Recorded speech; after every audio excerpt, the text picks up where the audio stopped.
England తదితర ప్రాంతాలకు వెళ్ళి చదివాడు సహోదరులు భక్త సింగ్ గారు. కానీ అక్కడ బైబిల్ని వ్యతిరేకించి బైబిల్ని చించి కాల్చినటువంటి అనుభవం కలిగి ఉన్నవాడు తర్వాత దేవుణ్ణి తెలుసుకొని మారు మనసు పొంది రక్షణ పొంది ఇండియాలోకి అడుగు పెడతానే విశ్వాసిగా అడుగు పెట్టాడు. తండ్రికి లెటర్లు రాసేవాడు యేసుక్రీస్తు గురించి. వచ్చినాక చూద్దాంలే అబ్బాయి సంగతి అనుకున్నాడు తండ్రి. ఇండియాకి వచ్చినాక కొడుకున్నాడు.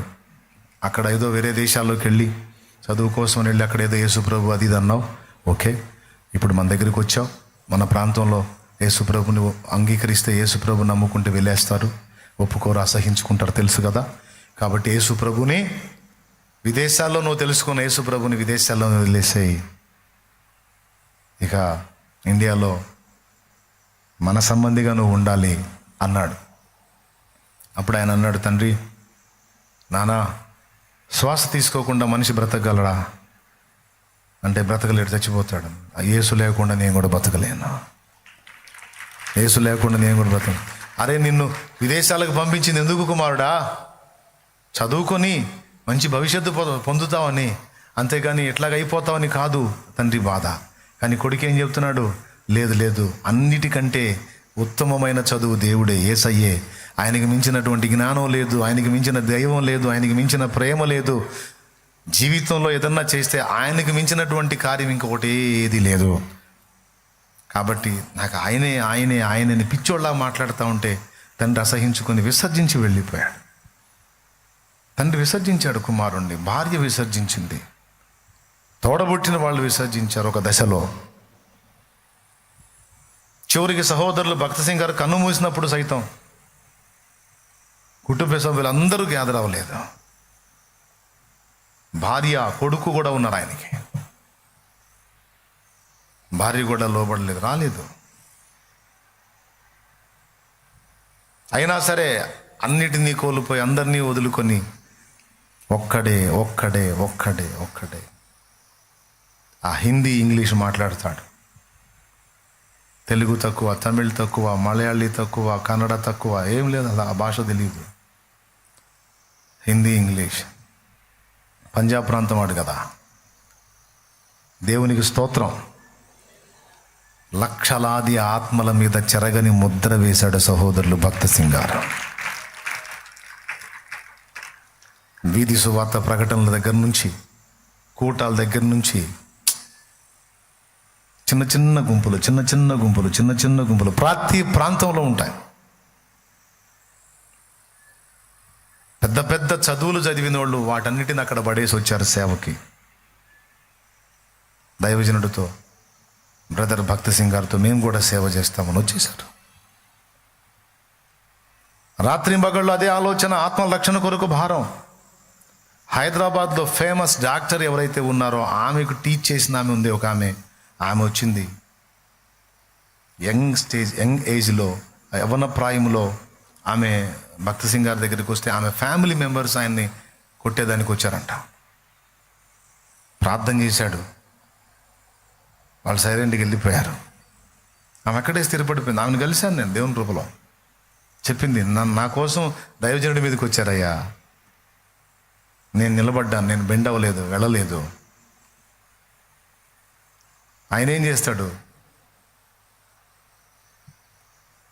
వెళ్ళు, నీ కుటుంబ సభ్యులు నీ గురించి ఆశలు కలిగి ఉన్నారు కదా అని. లేదు లేదు, నేను సేవ చేయాలి, దేవుని పని చేయాలి. ఎంత చదువు చదివింది, ఏ స్థాయి వ్యక్తి, దేవుని కృపను బట్టి పండుబండి ఇప్పటికీ ఉన్నారు అక్కడే హెబ్రోన్లో. ఫోటోలు ఉన్నాయి వాళ్ళతో, నేను దిగిన ఫోటోలు ఉన్నాయి. వాళ్ళ చదువులు, వాళ్ళ అంతస్తు, వాళ్ళ సౌందర్యం, వాళ్ళ యవ్వన జీవితం మొత్తం ఫణంగా పెట్టేసి మొత్తాన్ని వదిలేసి దేవుని సేవకు తమను తాము అప్పగించుకున్నారు. హైదరాబాద్ సరౌండ్స్ ప్రాంతాల్లో చిన్న చిన్న గుంపుల్ని సిద్ధపరిచి వీధి సువార్తలు ప్రకటించి, ఈరోజు హైదరాబాద్లో ఏదన్నా కాస్త కోస్తో దేవుని సువార్త ఉనికి ఉంది అంటే అందులో సింహభాగం హెబ్రోను సహవాసం యొక్క ప్రభావం ఉంది అని నేను చెప్తాను. దేవునికి స్తోత్రం కలుగును గాక. హల్లెలూయా. ఆ తర్వాత ఫోటోలు ఉంటాయి. ఆ తల్లులు వాళ్ళతో ఉన్న ఫోటోలు ఉంటాయి. ఎందుకు ఈ విషయాలు చెప్తున్నానంటే త్యాగం అరుగో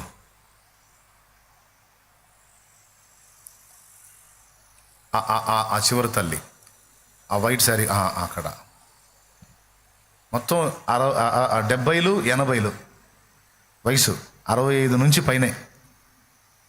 చూడు, వాళ్ళు రేకుల ఇంట్లో ఉన్నారు. దాదాపు 50 ఏళ్లకు పైచిలకు వాళ్ళు వీధి సువార్తలు ప్రకటించి, సండే స్కూళ్ళు ఏర్పాటు చేసి, ప్రార్థనా గుంపులను ఏర్పాటు చేసి, చిన్న సండే స్కూళ్ళు ఏర్పాటు చేసి అందులో పరిచయం చేసి, ఆ సండే స్కూల్లో పెరిగి పెద్ద అయిన వాళ్ళు మిషనరీలుగా వెళ్ళారు, సేవకులయ్యారు, దైవజనులుగా సేవకులయ్యారు. వాళ్ళు సేవ చేశారు. వాళ్ళు ఉన్న నివాసం చూడండి, వాళ్ళకి ఇంతవరకు సరైన సౌకర్యాలు లేవు, ఏసీలు లేవు, హడావుళ్ళు లేవు. ఆ రేకులు ఇల్లు అది చూడండి, అదిగో మొత్తం వాక్యాలతో నింపబడి ఉంటాయి. కనీసం సీలింగ్ కూడా చేయాలి ఆ రేకుల పంచకి. చెక్క తలుపులు, జాలీలు కొట్టిన తలుపులు. బయట చూస్తే ఆ మెల్ల మీద అంతా బట్టలు ఆరేసి ఉన్నాయి పాపం, చిన్న దండేల్లా గట్టి.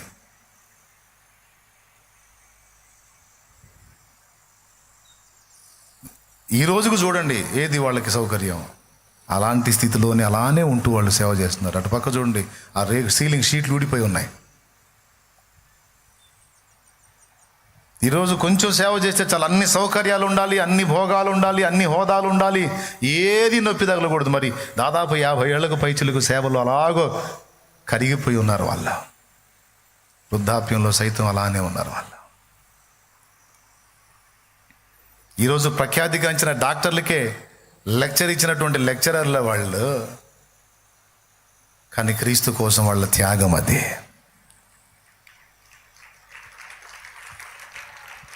క్రీస్తు కోసం వాళ్ళ సమర్పణ అది. ఆత్మల కొరకు, ఆత్మ రక్షణ కొరకు వారి త్యాగం అది. వాళ్ళ జీవితాలను అలాగా బలిపీఠం మీద పెట్టారు. యవన ప్రాయములో ఎన్ని రకాల శోధనలు, దేన్ని లక్ష్య పెట్టలేదు. సేవే సేవే సేవే సేవే. ఈరోజు ఆ తల్లులు యవనస్తురాలైనటువంటి ఆడపిల్లలకి, మగపిల్లలకి ఛాలెంజ్ ఇస్తున్నారు, సవాల్ చేస్తున్నారు. ఉందా నీకంత సీను? ఉందా నీకంత దమ్ము? 14-15 ఏళ్ళు రాకముందే యవన కోరికలతో కలలు గంటా ఉన్నావు. 18 ఏళ్ళు వచ్చేసరికి ఆ కళలు పీక్ స్టేజీకి వెళ్ళి లవ్వులు, తొక్క, తోటకూర కట్ట అని తిరుగుతున్నావు.